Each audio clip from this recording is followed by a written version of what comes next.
आज का ब्राह्मण यदि कोई माना जाता है तो सिविल सर्विसेज वाला या यूपीएससी वाला बड़े पद वाला वो आज ब्राह्मण होता है। आज के युग में जो बड़े पद पर है, बड़े ओहदे पर है या पैसे से बड़ा है, आज वो एक ब्राह्मण है। दूसरा, जैसे कह सकते हैं सिविल सर्विसेज के बाद क्षत्रिय में आ जाता है, जैसे जो डिफेंस में है वो आज क्षत्रिय वर्ग में मान सकते हैं हम। बेरोजगारी की दौर से बात कर रहा हूं। तीसरे क्रम पर आते हैं जो ग्रुप डी वर्ग में आते हैं, जो जॉब होल्डर हैं, जॉबधारी हैं, अभी जो जॉब कर रहे हैं वो तीसरे वर्ग में आते हैं। और चौथा वर्ग है हम सब बेरोजगारों का वर्ग है, जिसको क्या कहा जाता है कि इनको सबसे नीचा वर्ग माना जाता है। बेरोजगारों की कोई इज्जत नहीं होती है। जैसा कि इस पे लगा दो, हो गया, इस पे लगा दे, टिका देते हैं, टिका दो, यहाँ पर चलेगा। सबके लिए जय हिंद। मेरे प्यारे छात्रों, साथियों, भाइयों बहनों, देखने सज्जनों, जैसा कि आप सब लोग जानते हैं, हमारे बाबा साहिब भीमराव अंबेडकर जी, जिन्होंने ना केवल भारतीय समूचे विश्व में हमारे भारत का नाम और भारत का जो सम्मान ना केवल भारत में, पूरे समूचे विश्व में हमारे भारत का ही नहीं, हमारे देश का ही नहीं, पूरी दुनिया का नाम सर्वोपरि किया है। और आपको पता है 14 अप्रैल उनका जन्म दिवस मनाया जाता है या आज उनकी जयंती है। तो सर उनके बारे में आज कुछ बताएंगे, चलेगा? तो मैं सर से रिक्वेस्ट करूंगा कि सर जो भी है आप अपने हिसाब से स्टार्ट करें। जय, क्लैपिंग कर देंगे।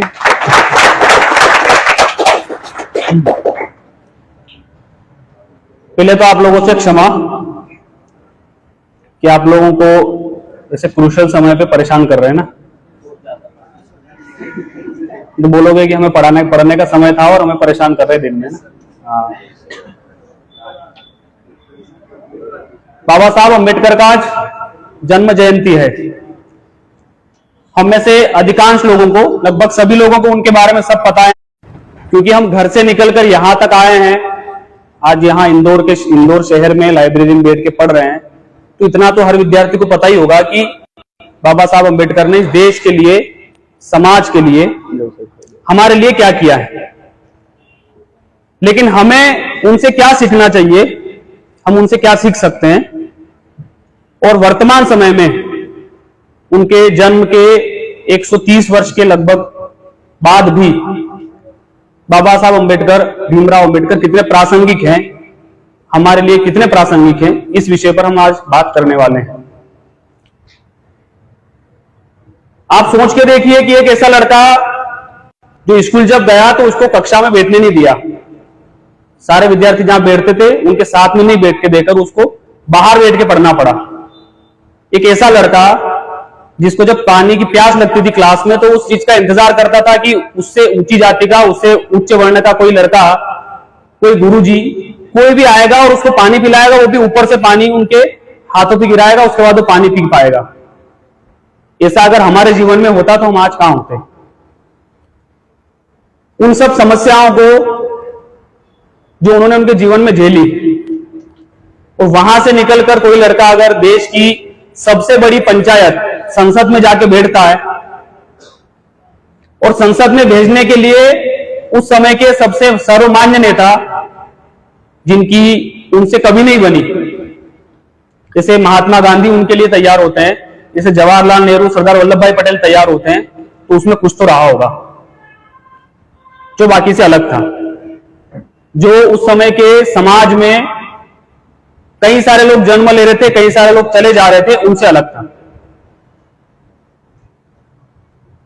बाबा साहब भीमराव अंबेडकर बनना, भीमराव सकपाल से लेकर भीमराव अंबेडकर तक की यात्रा, बाबा साहब अंबेडकर तक की यात्रा कैसी रही होगी उस लड़के की, हम कभी सोचकर देखें। जब वो पढ़ने के लिए बाहर निकले तो उस समय उन्होंने कितनी समस्याएं झेली, जितनी हम आज यहां घर से निकलकर यहां आए हैं और बहुत सारी छोटी छोटी चीजें हमारे सामने आ जाती तो हम घबरा जाते हैं। कभी हम टेस्ट लगाए, नंबर अच्छे नहीं आए, उसमें घबरा जाते हैं। घर पे कुछ समस्या हो गई, उसमें घबरा जाते हैं। किसी ने कुछ बोल दिया, उसमें घबरा जाते हैं। कल क्या होगा उसकी चिंता छोड़कर हम जो आज कर रहे हैं उसको भी हम नुकसान कर बैठते हैं। हम इतना तो कर पा रहे हैं कि किसी न किसी स्थान से हम लोग निकल के आए होंगे, हम यहाँ के नहीं होंगे, बाहर से आए होंगे, लेकिन उस लड़के के पास में इतना भी नहीं था कि वो ये सब कर पाए। फिर भी उन्होंने उन चीजों को मन पे नहीं लेते हुए, उन समस्याओं को समस्या नहीं मानते हुए उनके सुधार की तरफ कदम बढ़ाया। और कितनी बड़ी बात होगी उस समय इन सब चीजों के बारे में सोचना। जिस समाज को अछूत माना जाता है, उस समय उनके समाज को अछूत माना जाता था। ना कोई साथ में बैठने को तैयार है आपके, ना कोई साथ में खाना खाने को तैयार है। और वैसी स्थिति में वो उस जगह जाके बैठे हैं जहां पर उनको सब बुलाकर अपने साथ बिठाते थे, जहां पर सब उनके साथ में बैठकर खाना खाना चाहते थे, सब उनके साथ में बैठना चाहते थे। और ये सब हो पाया किस वजह से? केवल और केवल एकमात्र चीज जिसको उन्होंने ग्रहण किया और समाज में, देश में, विश्व में अपना नाम किया, और वो थी उनकी शिक्षा। भीमराव अंबेडकर जी कहा करते थे कि शिक्षा शेरनी का वो दूध है जिसको जो पिएगा वो दहाड़ेगा। शिक्षा शेरनी का वो दूध है जो पिएगा वो दहाड़ेगा। और उसी का परिणाम रहा कि घर पे इतनी समस्याएं जिसके जीवन में झेली, 2 साल की उम्र के बाद में जिसकी मां चल बसी, घर में बहुत सारी समस्याएं रही, खाने पीने की समस्या रही। वैसे लड़के ने अपनी पढ़ाई के दम पर, अपनी शिक्षा के दम पर, और उस समय सबसे पढ़े लिखे इंसान बने। 30 से ज्यादा डिग्रियां उन्होंने ली, 9 भाषाएं उनको आती थी।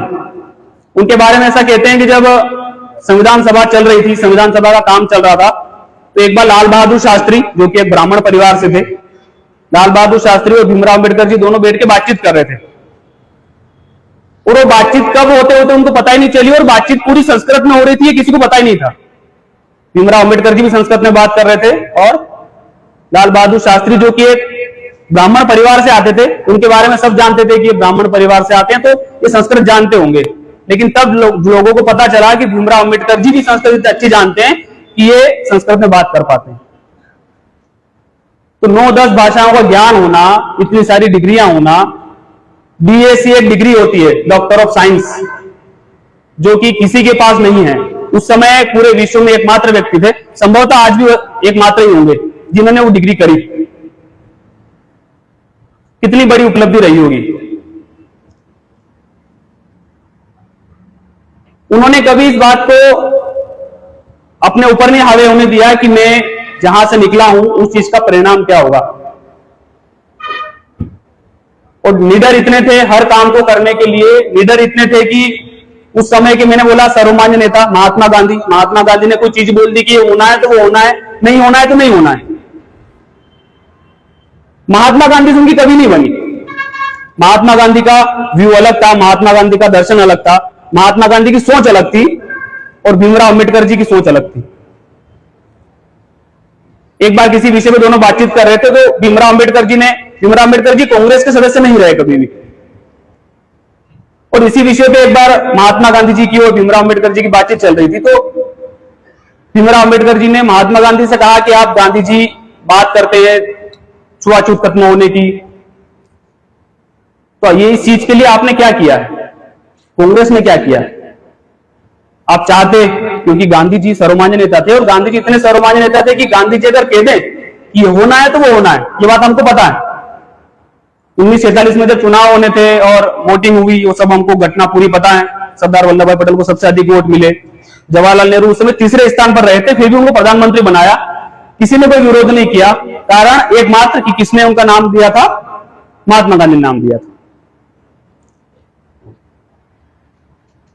अंबेडकर जी ने महात्मा गांधी से कहा कि आपने अछूतों को, अगर अछूतों की समस्याओं को खत्म करना चाहते थे, अछूतों को अगर आप सभी के साथ में बिठाना चाहते थे, तो आप चाहते तो कांग्रेस में इस बात को वो करते कि जो लोग अछूतों के साथ रहेगा, जो लोग अछूतों के साथ खाना खाएगा, जो अछूतों के साथ उठेगा बैठेगा उसी को हम कांग्रेस में सदस्यता देंगे। आपने ये किया क्या? आप केवल कह देते हैं, आप अकेले कर लेते हैं, लेकिन आपके साथ के लोग कितना कर पा रहे हैं उसको? आपने अपनी तरफ से कर दिया, लेकिन आपके साथ के लोग इस चीज को कितना कर पाए, इसकी तरफ आपने कभी ध्यान दिया क्या?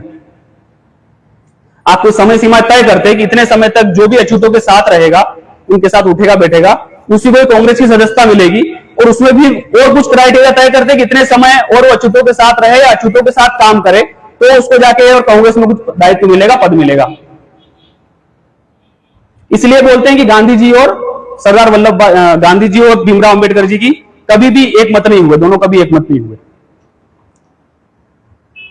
गांधी जी चाहते थे हमेशा, हम संविधान पढ़ते हैं, उसमें डीपीएससी पढ़ते हैं, अनुच्छेद 40 ग्राम पंचायतों का जिसमें उल्लेख है, आप सबने पढ़ा ही होगा उसको। गांधी जी चाहते थे उसको मूल अधिकार में जोड़ना, लगातार वो पत्र लिखते रहे उसके लिए। जब संविधान सभा चल रही थी, संविधान सभा के आपको पता है गांधी जी सदस्य नहीं थे, क्योंकि गांधी जी उस समय एकदम ऐसे कह सकते ना, उस जगह जा चुके थे कि वो समझते थे कि ये सब जो संविधान सभा में लोग मेरे बच्चे हैं, मैं इनसे जो कहूंगा वैसा ये कर लेंगे। और लगातार वो पत्र लिखते थे कि आप ग्राम पंचायतों के गठन को, ग्राम पंचायतों को कहां शामिल करो, मूल अधिकार में शामिल करो, क्योंकि हमें पता है कि मूल अधिकार वो है कि वो सब पे लागू होते ही हैं। डीपीएस पे लागू करना एक राज्य के ऊपर, सरकार के ऊपर निर्भर है, लेकिन मूल अधिकार लागू होते ही हैं। और इसके लिए गांधी जी ने लगातार प्रयास किए, बीच में गांधी जी चले गए, और इसका फायदा किसने लिया? अंबेडकर जी ने लिया। उनको पता था सरदार बाबा साहब अंबेडकर ग्राम पंचायतों को लागू करना या पंचायतों को लागू करना कभी नहीं चाहते थे। उन्होंने वो दृश्य देखे थे जब 1947 से पहले, देश की आजादी से पहले 3 क्राइटेरिया हुआ करते थे जिसके आधार पर कोई पंचायत चुनी जाती थी। एक क्राइटेरिया कि वो पुरुष होगा, गांव का बुजुर्ग होगा, और तीसरा वो सवर्ण जाति से होगा। नीची जाति का या कोई महिला कभी भी पंचायत की पंच नहीं चुनी गई, जो कि जाके निर्णय कर दे। हमने कई सारी मूवीज देखी है, कई सारी किताबें पढ़ी होगी जो 1947 से पहले की है। हमेशा हमने ये देखा है कि 5 लोग बैठे हुए हैं, सफेद साफा पहना हुआ है, सफेद कपड़े पहने हुए हैं, तो गांव के सबसे वरिष्ठ हैं। कभी इस चीज को नहीं देखा कि वहां पर निर्णय करने के लिए कोई महिला बैठी है। कभी हमने नहीं देखा कि वही निर्णय करने के लिए कोई निम्न जाति का व्यक्ति बैठा हुआ है, निम्न जाति के लोग बैठे हुए जो निर्णय कर रहे हैं। और इस बात को अंबेडकर जी भली बात ही जानते थे कि अगर ये पंचायतें बाद में भी लागू रही तो इस बात का परिणाम अच्छा नहीं होगा। इसलिए वो कभी नहीं चाहते थे कि देश में पंचायत वाली व्यवस्था बनी रहे। गांधी चाहते थे कि पंचायतें चले। गांधी जी चाहते थे कि नीचे से हमारे देश में पंचायती राज सिस्टम हो। गांधी जी चले गए बीच में। उसका फायदा किसने लिया? वल्लभ भाई पटेल, अपने अंबेडकर जी ने। चूंकि प्रारूप समिति के अध्यक्ष थे और इनके पास में जो अलग अलग समितियों से जो भी चीजें बन के आई थी, जो भी ड्राफ्ट बन के आए थे, उसको इनको सजाना था, किस क्रम में किसको रखा जाए, ये काम इनके पास था। और इन्होंने इस देश में समानता के लिए, देश में सबको इक्वलिटी रहे, सब एक जैसे रहे, उन चीजों को जोड़ने के लिए सबसे पहले संविधान में किसको जोड़ा? नागरिकता के बाद जोड़ा उन्होंने किसको? मूल अधिकारों को। और मूल अधिकारों में भी जोड़ा सबसे पहले किसको? समानता के अधिकारों को। स्वतंत्रता के अधिकार भी जोड़ सकते थे पहले, लेकिन आप उनकी दूरदृष्टि देखिए, उनकी सोच देखिए। हम आज बैठकर बहुत सारे नुक्स चाहे तो निकाल सकते हैं कि संविधान में इतनी सारी चीजें हैं, लेकिन उन्होंने उस समय उन चीजों को किस प्रकार से जमाया है, यह बहुत बड़ी उपलब्धि है। हालांकि उनके बारे में कह दिया जाता है कि संविधान उन्होंने बनाया है। हम सब पढ़ने वाले लोग हैं, इस बात को अगर कहीं बातचीत होती तो हम बता सकते हैं कि संविधान उन्होंने बनाया नहीं है, उन्होंने उसको व्यवस्थित किया है। बनाने वाली तो बहुत सारी समितियां थी, हमने पढ़ाई है। उन समितियों ने जो थोड़े थोड़े काम सबको दिए गए थे, उनसे जो काम बन के आए, उनसे जो चीजें बन के आई, उनको उन्होंने व्यवस्थित जमाया। और उनमें भी उनके भी एक सलाहकार थे, BN राव, आपने नाम सुना होगा, बेनेगल नरसिंह राव, जो कि उस पूरे काम को जिसको बाबा साहब अम्बेडकर कर रहे थे, उसके भी वो सलाहकार थे कि इसको कैसे करना है। क्योंकि उस संविधान सभा के अंदर कोई सबसे अधिक पढ़ा लिखा व्यक्ति था तो वो था डॉक्टर भीमराव अम्बेडकर, और उसके बाद कोई था तो वो थे BN राव, बेनेगल नरसिंह राव, जिनको और भी देशों के संविधान बनाने का तजुर्बा था, अनुभव था। उसका फायदा उस समय लिया। आज इतने सालों के बाद जब अंबेडकर जी नहीं है, और उनके बारे में जितनी चीजें चलती है, हमने भी अधिकांश चीजें पढ़ी होगी हमारी किताबों में, जो है कि उनका जन्म इस स्थिति को हुआ है, उनके पिताजी ये थे, उनकी माताजी ये थी, उन्होंने डिग्री ये करी है, इस स्थिति को ये बने, इस स्थिति को उन्होंने ये किया। इसके अलावा हम में से अधिकांश लोगों को उनके बारे में ज्यादा जानकारी नहीं होगी। जानकारी होगी तो वो होगी जो उन्होंने व्हाट्सएप से, फेसबुक से जो ली है वो, और वही हम समाज से लेते हैं, वही हम समाज को देते हैं। हिंदू कोड भी आया, आप लोगों को पता होगा। यहां जो मेरी बहनें खड़ी है, आप लोग सोच के देखिए कि अगर हिंदू कोड बिल नहीं होता तो क्या घर से आप लोग निकल पाते क्या? उस समय जो भी परिस्थितियां रही, विरोध करने वालों ने विरोध किया, लेकिन उसके फायदे आज पता चलते हैं कि उन्होंने कितना दूर का सोच के और उनको उसको पास करवाया था। सर्वमान्य नेता बने, पहले कानून मंत्री बने देश के, और जब हिंदू कोड बिल पास नहीं हुआ तो उन्होंने इस्तीफा दे दिया कि जब इतना पुण्य कार्य नहीं हो सकता, वो कहा करते थे कि मेरे लिए संविधान बनाने से ज्यादा महत्वपूर्ण है हिंदू कोड बिल को लागू करना। और जब हिंदू कोड बिल लागू नहीं हुआ, यानी कि वो जब पारित नहीं हुआ, तो उन्होंने इस्तीफा दे दिया, लोकसभा से इस्तीफा दे दिया उन्होंने। फिर बाद में चूंकि नेहरू जी भी चाहते थे कि हिंदू कोड बिल पारित हो, लागू हो, पूरा एक साथ नहीं आया तो फिर उसको टुकड़ों टुकड़ों में लेकर आए। हिंदू मैरिज एक्ट आया हिंदुओं के लिए, फिर उत्तराधिकार एक्ट आया हिंदुओं के लिए, फिर अलग अलग एक्ट आए, से 4-5 एक्ट मिलाकर, और फिर वो पूरा जो एक्ट एक उन्होंने बनाया था उसको अलग अलग किया गया। और उसी का परिणाम है कि हिंदू लड़कियां देश से निकल पा रही है, हिंदू महिलाएं अगर घर से निकल पा रही है और शहरों में जा पा रही हैं, आज वो स्वतंत्रता से घूम पा रही हैं, तो उसका एक कारण है कि हिंदू मैरिज एक्ट या हिंदुओं के लिए जो हिंदू कोड बिल आया था वो। क्योंकि उससे पहले कोई भी अधिकार आपको, जैसे अधिकार एक सामान्य व्यक्ति को थे, जैसे अधिकार 1947 से पहले जब संविधान लागू नहीं हुआ था, उससे पहले, आजादी से पहले एक निम्न वर्ग के व्यक्ति को हुआ करते थे, शुद्ध व्यक्ति को हुआ करते थे, उतने अधिकार महिलाओं को थे उस समय। हम वो सब पढ़ते हैं ऋग्वेद में कैसी स्थिति थी, लेकिन बाद में जो स्थिति बिगड़ती गई, और उसका परिणाम ये रहा कि 1947 आते आते महिलाओं की स्थिति बहुत ही गंभीर हो गई थी। आप सबको पता है ये बात, है ना? आप एजुकेशन सिस्टम को पढ़ते हैं तो उसमें पढ़ते ही होंगे कि शिक्षा उस समय कितनी रह गई थी, महिला शिक्षा का प्रतिशत कितना था उस समय। इसलिए अंबेडकर जी चाहते थे कि देश की महिलाएं आगे बढ़े, और उसके लिए उन्होंने उस चीज को कि वो घर से बाहर निकलेगी, पढ़ेगी लिखेगी तो कुछ चीजें हो पाएगी, और उसी का परिणाम रहा। उसी लिए उन्होंने प्रयास किए और हिंदू मैरिज एक्ट, हिंदू उत्तराधिकार नियम, ये सब वो बाद में लेकर आए। अंबेडकर जी हमेशा प्रत्येक व्यक्ति से कहा करते थे कि आप पढ़ो। उनके एक मित्र थे, शंकरनाथ शास्त्री नाम था उनका, दिल्ली में रहते थे। क्योंकि जब 1942 में वो वायसराय की कार्य परिषद से श्रम मंत्री बने तो उसके बाद दिल्ली चले गए थे। दिल्ली में कुछ लोग, अगर आप में से दिल्ली रह के आए तो आपको पता होगा, जामा मस्जिद के पीछे दरियागंज एक स्थान है जहां पर किताबों का मार्केट लगता है रविवार को। अगर आप में से कुछ लोग रहे हैं तो पता होगा आपको, पुरानी किताबें वहां पर बिकती है।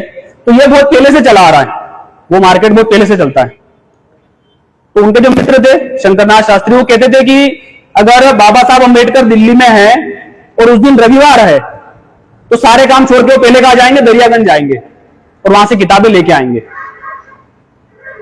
किताबों से इतना प्रेम था, इतना पढ़ते थे कि खाना पीना छूट जाए चलेगा, लेकिन पढ़ना जरूरी है। किसी के वहां कोई कार्यक्रम है, वहां जाना है, वहां पर निमंत्रण आया है कि शाम को आपका भोजन जो है हमारे घर पर है, तो कहते थे कि मेरे बेटे को ले जाओ, मेरी पत्नी को ले जाओ, साथ में टिफिन ले जाना, मेरा टिफिन भेज देना, मैं घर पे खा लूंगा, मैं नहीं आ पाऊंगा। क्यों? बहुत जरूरी काम कुछ नहीं, लेकिन उनके लिए जरूरी काम था कि उनको पढ़ना है। 1956 में जब वो गए, जब उनका महानिर्वाण हुआ, ऐसा कहते हैं कि उनके घर में उस समय 35,000 से ज्यादा किताबें थी। उनकी लाइब्रेरी, जो निजी लाइब्रेरी थी, उसमें 35,000 ज्यादा किताबें थी। इतनी किताबें पढ़ना किसी व्यक्ति के लिए आज के समय में पॉसिबल है क्या? उस व्यक्ति ने कितना पढ़ा होगा, और उसी का परिणाम रहा कि उसको, उस व्यक्ति को हर चीज का नॉलेज था। आप उसको, आप भाषाविद कहो चलेगा, आप उसको कानूनविद कहो चलेगा, जो उपनाम आप देना चाहो भीमराव अंबेडकर को आप दे सकते हैं। और केवल शिक्षा का ही परिणाम रहा कि वो व्यक्ति भीमराव सकपाल से कहां तक पहुंचा, बाबा साहब अंबेडकर तक पहुंचा। अंबेडकर आपको पता है उनके एक गुरुजी हुआ करते थे अंबेडकर नाम के, उनका उपनाम था, उन्होंने उनको उपनाम दिया था, तब से वो अंबेडकर उपनाम लगाते थे क्योंकि वो उनको बहुत अच्छा रखते थे। तो उसके बाद में अंबेडकर सरनेम लगाने लग गए थे। अंबेडकर सरनेम उनका नहीं था, जो कि एक ब्राह्मण शिक्षक थे।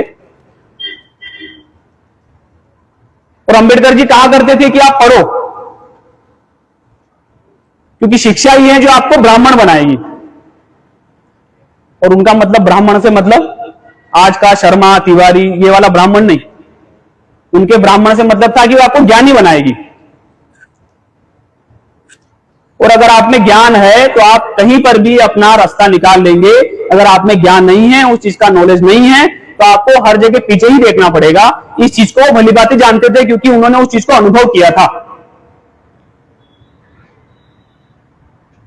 आप सोच के देखिए, अभी जैसे अपन खड़े हैं, 50 लोग खड़े हैं, और इसमें ऐसे सारे लोग ऐसे हैं जो पुरानी मानसिकता के हैं। पुरानी मानसिकता से मतलब वैसे लोग हैं जो सवर्ण निम्न इस चीज को मानते हैं, और उसमें कोई निम्न वर्ण का लड़का खड़ा होकर आपको वेद उपनिषद का ज्ञान दे रहा हो, पुराणों को सुना रहा हो, श्लोक सुना रहा हो, तो वो चाहे कितने ही उच्च वर्ण के हो, वो आपकी बात अच्छे से पूरे ध्यान से ही सुनेंगे, चाहे आप कितनी कोशिश कर लो।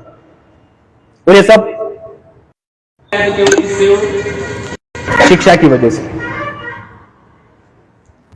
उनकी लाइब्रेरी के बारे में बोलते हैं कि अपने घर में कोई आता था तो किताबें अगर बोलते थे कि मुझे पढ़ना है, तो कभी किताब देने के लिए तैयार नहीं होते थे उनकी।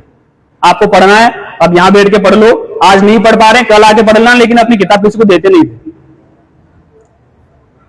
ईमानदार इतने थे कि जब मैंने बताया वायसराय की कार्य परिषद से 1942 में मंत्री बने, श्रम मंत्री थे उस समय, और उसी श्रम मंत्री के समय ही पहली बार उन्होंने भारत के इतिहास में महिलाओं को प्रसूति के लिए छुट्टी देने का उस समय घोषित किया था। कोई महिला जो कारखानों में काम कर रही है या कहीं काम कर रही है, और अगर वो गर्भवती है, तो उसके लिए छुट्टी का पहली बार प्रावधान किसी ने किया है, तो वो श्रम मंत्री रहते हुए भीमराव अंबेडकर ने किया है। दिल्ली में बैठते थे, चूंकि श्रम मंत्री थे, उनके बेटे यशवंत अंबेडकर, उनको किसी ने प्रलोभन दे दिया कि बोले आपके पिताजी जो हैं बहुत बड़े मंत्री हैं और हमारा कारखाना को वो इसको चालू करवा सकते हैं, अगर उनके साइन हो जाए तो कारखाना चालू हो जाएगा हमारा, इसमें जितना भी शेयर होगा, जितना भी मुनाफा होगा, हम आधा आधा बांट लेंगे। ऐसा करके किसको उन्होंने बरगला लिया, उनके बेटे को तैयार कर लिया। उनके बेटे एकदम तैयार होकर कि मैं पिताजी से मिलने जा रहा हूं, पिताजी से बात करने जा रहा हूं, ऐसे करके दिल्ली गए। और दिल्ली जब गए, उन्होंने इस प्रस्ताव को रखा, तो जैसे यशवंत अंबेडकर जी गए थे, वैसे कि वैसे उनको लौटा दिया कि मैं यहां तुम्हारे काम करने के लिए नहीं बैठा हूं, मैं मेरा घर चलाने के लिए नहीं बैठा हूं, मैं बैठा हूं यहां समाज का भला करने के लिए, और जो काम तुम लेकर आए उससे समाज का भला नहीं होना है।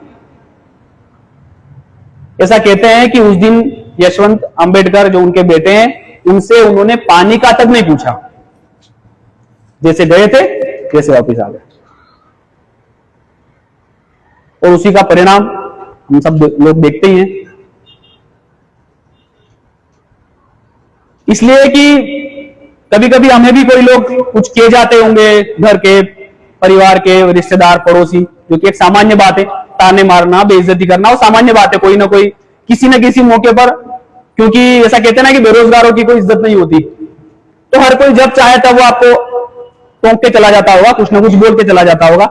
हमें बड़ा बुरा लगता होगा उस समय कि क्या कह दिया हमसे, लेकिन फिर हम हमारे काम में मस्त है जो ही सही।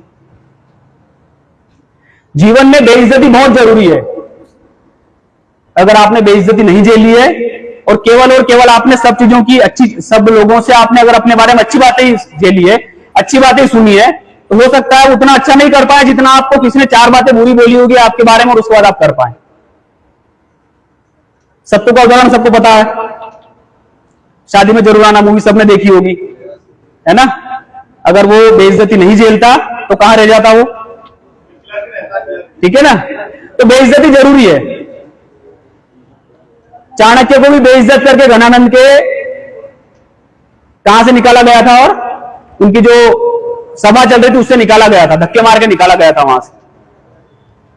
गांधी जी को भी जब अफ्रीका गए थे वहां से ट्रेन से फेंक दिया गया था। और भीमराव अंबेडकर जी ऐसा कहते हैं कि इनके पिताजी से मिलने के लिए जा रहे थे और एक स्टेशन पे उतरे, तब तक उनको पता नहीं था, किसी ने नाम पूछा तो उन्होंने अंबेडकर बताया, और अंबेडकर से स्वाभाविक रूप से लगता है कि ये कौन होंगे, ब्राह्मण होंगे। स्टेशन मास्टर ने बड़े अच्छे से इनको पानी वानी की पूछा, सब हुआ, केवल नाम पूछा, इन्होंने बोल दिया अंबेडकर ऐसा करके। फिर बाद में जब उनसे पूछा कि किससे मिलने जा रहे हो, और इन्होंने जब बताया कि मैं उनसे मिलने जा रहा हूं, उनके पिताजी को वो जानते थे, जैसे उन्होंने नाम लिया पता चला कि एक तो निम्न वर्ण का है, तो उसके बाद में उनके हावभाव बदल गए, स्टेशन मास्टर के हावभाव बदल गए। जैसे तैसे किसी व्यक्ति को तैयार किया कि तांगे में लेके पिताजी जहां रह रहे थे वहां तक जाएगा, तो उसने रास्ते में उतार दिया। उसको जब रास्ते में पता चला कि ये इस जाति का है, तो उसने रास्ते में उतार दिया। 12-13 साल का एक लड़का, उसके साथ ये सब चीजें घटित हो रही है, उसको तांगे से उतार दिया जाता है। स्टेशन पर जब वो जाता है तो स्टेशन मास्टर को जब ऐसे पता चलता है कि ये किस जाति का है, उसके प्रति व्यवहार बदल जाता है। और बचपन की घटना आपको पता ही है, स्कूल के बाहर, कक्षा के बाहर बिठा के पढ़ाया जाता है, उस लड़के के दिमाग में क्या क्या चीजें नहीं चल रही होगी। और जब तांगे से उतारा गया, तब उस लड़के ने एक शपथ ली थी कि मैंने जेल लिया, वो जेल लिया, लेकिन मेरे बाद वालों को इन चीजों को नहीं झेलने दूंगा। मैं वो करूंगा, मेरे समाज के लिए वो करूंगा जो दलित है, पिछड़े हैं। आज के दलित पिछड़े से मतलब ये नहीं था कि वो किसी निम्न जाति से हैं, जो भी पिछड़े हुए हैं, जो भी दबे हुए हैं, दबे कुचले, उनके लिए कुछ ना कुछ करूंगा। वो ठीक है, परिस्थितियां बदली और उनको किसी एक विशेष जाति का नेता बना के और प्रस्तुत कर रहे हैं, आज चल रहा है, लेकिन उन्होंने इसके लिए काम नहीं किया। वो उन्होंने काम किया पूरी मानवता के लिए। मैं बात कर रहा था फेंके जाने वाली, चाणक्य को फेंका गया, परिणाम आपको पता है। गांधी जी को फेंका गया, परिणाम आपको पता है। भीमराव अंबेडकर को फेंका गया, तो परिणाम आपको पता है। इसलिए कभी कभी फेंका जाना भी जरूरी है, बेइज्जती भी जरूरी है। अगर आपसे कोई बुरा बोल रहा है आपके बारे में, तो उसको अपने लिए अच्छी चीज मानकर कि कम से कम हमारे बारे में बोल तो रहा है। ये तो आज के इतनी व्यस्तता के दौर में किसी को समय नहीं है कि आपके बारे में बात कर पाए। अच्छी बुरी तो दूर की बात है। एक देश भारत है, एक देश पाकिस्तान है। भारत आज कितनी भी अच्छी स्थिति में हो पड़ोसी देश से, पाकिस्तान से, लेकिन बातचीत पाकिस्तान की भी होती है विश्व में कि पाकिस्तान आज क्या कर रहा है, क्या नहीं कर रहा है, कैसे भी हो। या तो आपके बारे में अच्छी बातें होगी या बुरी बातें होगी, दो बातें हो सकती है, लेकिन आपके बारे में बात हो रही है महत्वपूर्ण। इसलिए अगर आपको कोई बेइज्जत करता है, ताने मारता है, तो कोई बात नहीं, जिस दिन परिणाम आपके हाथ में होंगे उस दिन सब चीजें अच्छी होगी। क्योंकि एक बात ध्यान रखना कि जो मैंने लाइन शुरू में बोली थी कि बेरोजगारों की कोई भी इज्जत नहीं होती। आप कितना अच्छा कर लीजिए, लेकिन अंत में आपको ताने ही सुनना है। आपका भाई चाहे छोटा हो बड़ा हो, वो अगर आपसे नीचा भी कुछ काम कर रहा है, लेकिन वो अगर घर वालों के लिए, समाज वालों के लिए दृष्टि में अच्छा है, तो वो अच्छा है। आप कितना भी ऊंचा काम कर रहे हैं तो वो अच्छा नहीं है। और इन सब समस्याओं को, बेइज्जती के जो आपकी हुई है, ताने आपने सुने हैं, इन सब से बाहर निकलने का केवल एक उपाय है, और वो क्या है? शिक्षा, पढ़ाई। कभी कभी आपके दिमाग में आता होगा कि इतना पढ़ रहे हैं, कुछ परिणाम मिल नहीं रहा है, तो इस चीज को छोड़कर, और परिणाम नहीं मिलेगा जो हम चाह रहे हैं, हो सकता है नहीं मिले, लेकिन हम कुछ अच्छे इंसान तो बन के निकलेंगे। इसलिए पढ़ते रहिए, क्योंकि शुरू मैंने जहां से शुरुआत करी थी कि अंबेडकर जी कहा करते थे कि शिक्षा शेरनी का वो दूध है जिसको जो पिएगा वो दहाड़ेगा। 4 बातें अच्छी सीखने को मिलेगी, इसलिए पढ़ते रहिए। और मेरा आप सबसे निवेदन है कि अंबेडकर जी के बारे में व्हाट्सएप यूनिवर्सिटी में या फेसबुक यूनिवर्सिटी में जो चल रहा है, आपने 4 बातें किसी से सुन ली, किसी नेता ने आया भाषण दे दिया, यूट्यूब पे कोई चल रहा था आपने बोल दिया, मैं भी बोल रहा हूं, मैं आया, मैंने आपको सुना दिया, ये बातें आप किसी और दूसरे को जाके सुना रहे हैं। इससे अच्छा है कि आप सब लोग एक बार अंबेडकर जी को जरूर पढ़ें, उनके जीवनी को पढ़ें, उनके जीवन को उन्होंने कैसे जिया है, किन किन समस्याओं से होकर उन्होंने अपने जीवन को पार पाया है, और कहां से एक लड़का भीमराव सतपाल से लेके और बाबा साहब अंबेडकर तक की यात्रा पूरी कर पाया है। इसको आप लोग जाने, और उसके लिए जरूरी है कि उनको आपको पढ़ना पड़ेगा। अपना समय निकालिए, 2 पन्ने 4 पन्ने जितने भी हो रोज पढ़िए, उनके जीवन को पढ़िए, और उन्होंने देश के लिए, समाज के लिए क्या किया है जानिए। आज जैसा मैंने बताया कि जैसा एक चल रहा है कि उन्होंने एक निश्चित जाति के, क्योंकि महापुरुष बढ़ गए सब, ये महापुरुष इस जाति का है, महापुरुष इस जाति का है। जब महापुरुष जो थे उन्होंने जब काम किया होगा तो उन्होंने ये सोच के नहीं किया था कि मेरे बाद वाले, मेरी जाति के लोग मुझे पूजेंगे। उन्होंने देश के लिए, समाज के लिए काम किया था, मानवता के लिए काम किया था। उन्होंने ये सोच के नहीं किया था कि मैं पूजा जाऊंगा। लेकिन ठीक है, परिस्थिति है, हमारा देश तो पत्थरों को भी पूछता है, तो माना तो बहुत बड़ी बात है, स्वाभाविक बात है। लेकिन हम तो पढ़े लिखे लोग हैं, उन सब चीजों से बाहर आकर और उनके बारे में जाने, उनके बारे में पढ़ें कि भीमराव अंबेडकर जैसे लोग, महात्मा गांधी जैसे लोग, सरदार वल्लभ भाई पटेल जैसे लोग किसी एक जाति के बंधे हुए लोग नहीं हैं, वो पूरी मानवता के हैं और उन्होंने पूरे मानवता के लिए, मानवता को आगे बढ़ाने के लिए, संपूर्ण समाज के भले के लिए काम किया है और उसी के लिए उन्होंने उनका जीवन पूरा लगा दिया। उन्होंने कभी नहीं कहा कि मैं किसी एक विशेष जाति का हूं। हाँ, जो पिछड़े हुए हैं, पिछड़े किसी भी जाति में हो सकते हैं, उसके लिए उन्होंने काम किया है। तो हम भी उनके बारे में जानें, हम भी उनके बारे में पढ़ें। आज 14 अप्रैल अंबेडकर जी की जन्म जयंती पर मेरा आप सभी से यही अंतिम आग्रह कि आप लोग उनके बारे में पढ़िए, खूब पढ़िए। अपने जीवन को अच्छा बनाने के लिए तो पढ़ ही रहे हैं, उसको और अच्छा पढ़िए और अंबेडकर जी को जानने के लिए जरूर पढ़िए। इसी के साथ मैं अपनी बात को विराम देता हूं। धन्यवाद। बहुत बहुत धन्यवाद सर आपके लिए, आपने अपना अमूल्य समय देकर सभी बच्चों के सामने हमारे कानून के ज्ञाता या फादर ऑफ लॉ हमारे B.R. अम्बेडकर साहब के बारे में बताया। सर, इसके लिए पूरा कर्तव्य परिवार आपका हमेशा आभारी रहेगा। और देखिएगा सर ने कितनी अच्छी क्रमबद्ध तरीके से पूरी उनकी जीवन गाथा बताने का प्रयास किया। उनकी गाथा बताने में तो बहुत लंबा समय लग सकता था, लेकिन सर ने शॉर्टली बहुत कुछ बता दिया है। साथ ही साथ एक चीज जरूर बताई है उन्होंने कि पहले आपको पता है कि ब्राह्मण, क्षत्रिय, वैश्य और शूद्र 4 जातियां होती थी, लेकिन वो समय जातियों का था। लेकिन आज की जो वर्ण व्यवस्था है, जो आज की जो जातिगत व्यवस्था है, वो हमारी है रोजगार को लेकर। आज का ब्राह्मण यदि कोई माना जाता है तो सिविल सर्विसेज वाला या यूपीएससी वाला, बड़े पद वाला, वो आज ब्राह्मण होता है। आज के युग में जो बड़े पद पर है, बड़े ओहदे पर है या पैसे से बड़ा है, आज वो एक ब्राह्मण है। दूसरा, जैसे कह सकते हैं सिविल सर्विसेज के बाद क्षत्रिय में आ जाता है, जैसे जो डिफेंस में है वो आज क्षत्रिय वर्ग में मान सकते हैं हम। बेरोजगारी की दौर से बात कर रहा हूं।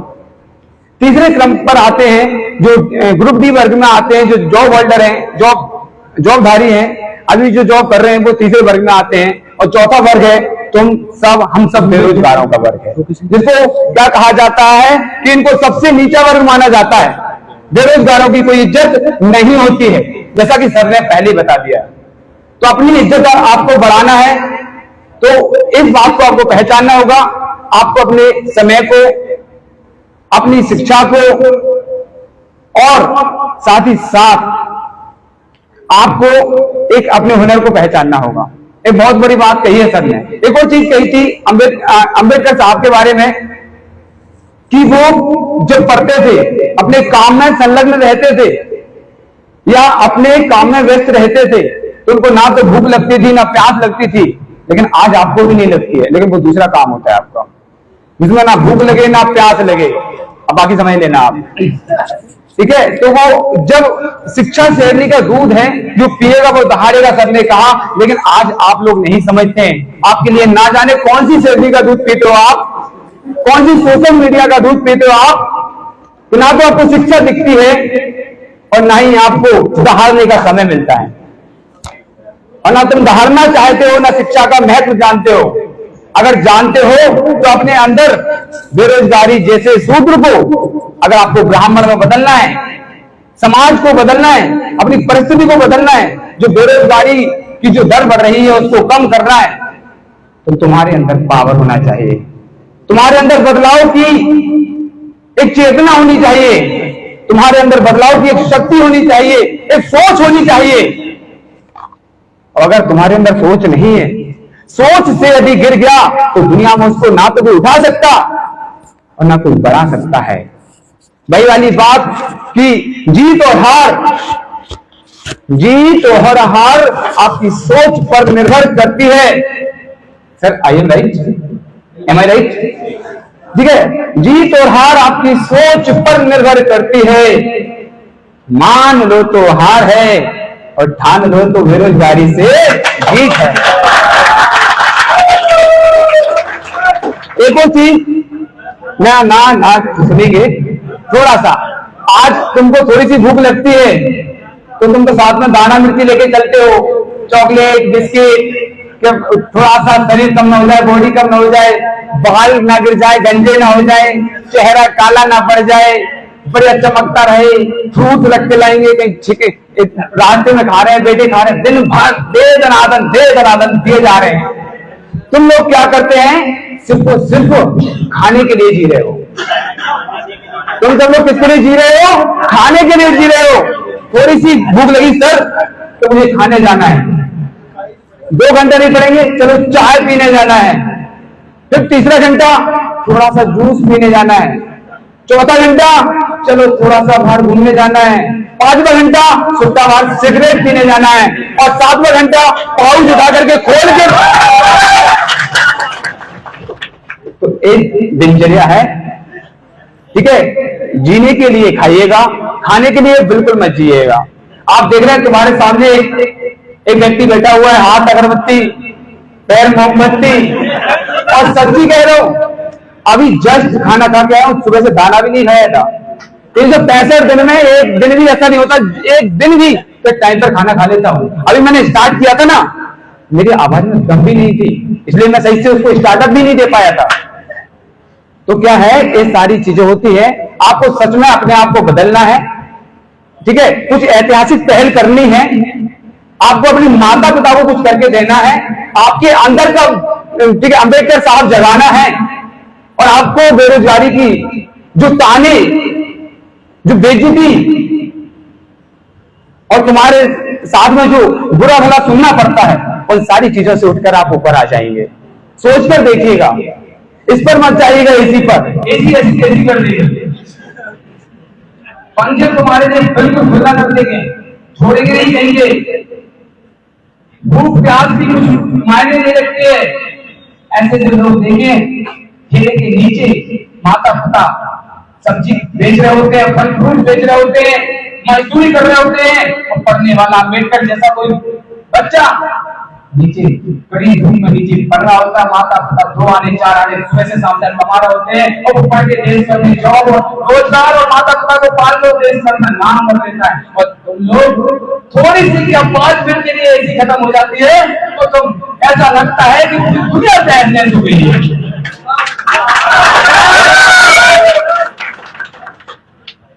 सही है कि नहीं?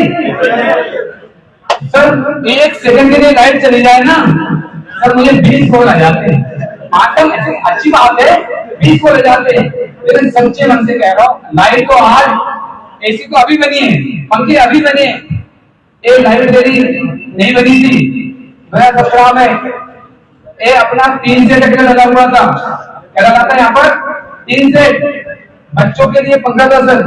मैं यहाँ पर बोर्ड लगा के पढ़ाता था, स्टार्ट किया था जब मैं भी मेरे ऊपर पंखा नहीं था, मैं जून के मध्य में यदि किसी को पता हो तो पुराने वीडियोस बता दूंगा। सर पूरा नहा लेता था पसीने से, सभी क्लास में पढ़ाता था।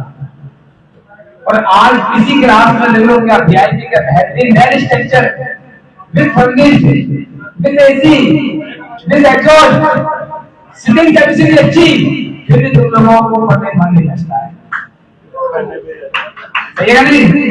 रात को 12 बजे, जो कि जिंदगी में मैं कोई इलेक्ट्रिकल इंजीनियर नहीं हूँ, बता रहा हूँ, तुम्हें सबक दे रहा हूँ, सबने कितनी अच्छी बातें बताई है। इलेक्ट्रिकल इंजीनियर नहीं हूँ, मैकेनिकल इंजीनियर होते हुए इलेक्ट्रिकल का काम भूल करके इसको रात को ठीक कर दिया।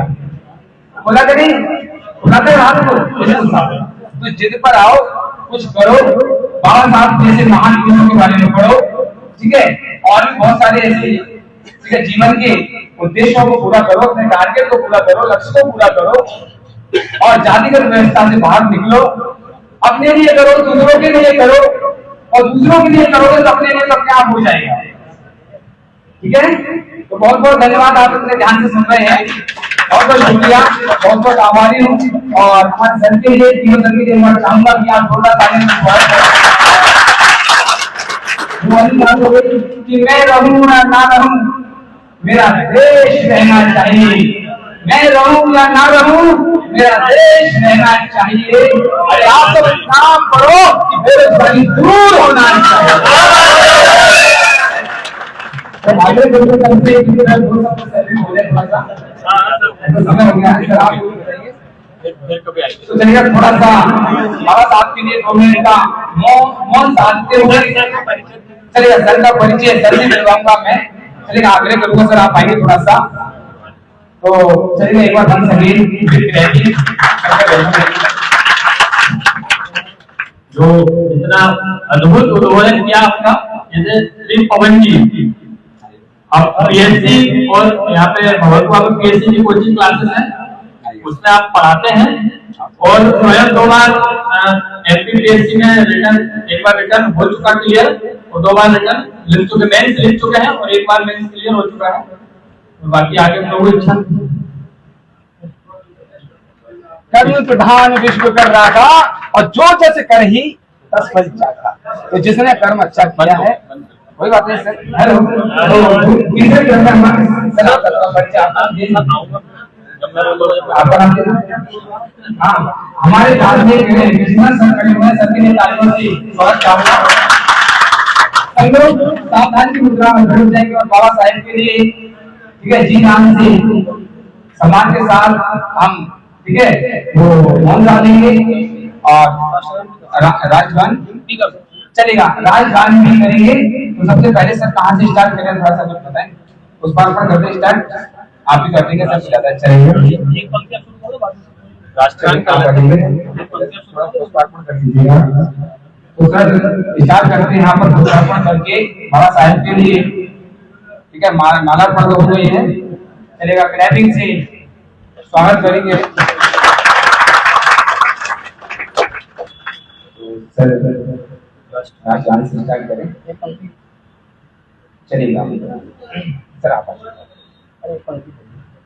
सब लोगों को साथ में बोलना है ना जन गण मन अधिनायक जय हे भारत भाग्य विधाता पंजाब सिंध गुजरात मराठा द्राविड़ उत्कल बंग विंध हिमाचल यमुना गंगा उच्छल जल से तरंगा तब शुभ नामे जागे तब शुभ आशीष मांगे गाए तब जय गाथा जन गण मंगल दायक जय हे भारत भाग्य विधाता जय हे जय हे जय हे जय जय जय जय हे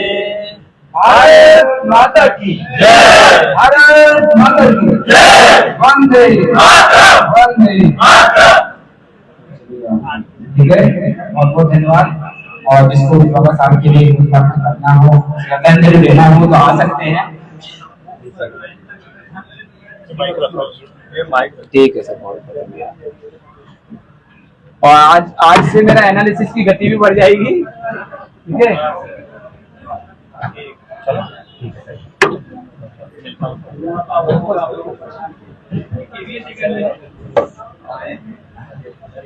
भारत माता की